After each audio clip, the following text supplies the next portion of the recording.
Dragon গাছে খুব সুন্দর ফুল ফুটছে, এইবার মেলা ফুল হইছে। এই যে আর ওই যে ফলও আছে, ফলও হইছে, এবার মেলা ফুল ফুটছে। এই যে ফুল,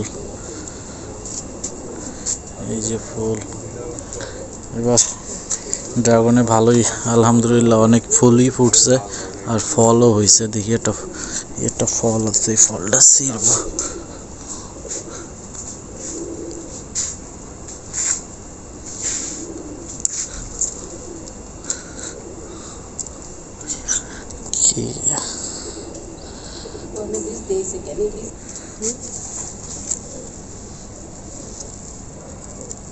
ভালো বড় বড় ফুল হয়েছে। এরকম বড় ফুল হয় নাকি এতে ছোট ফুল? এই বছর জন্য আরো বেশি দেখাচ্ছে বড় বড় ফুল। যদি এমনি ফুলের মতো সত্যি ফুটে থাকতো কত সুন্দর দেখা।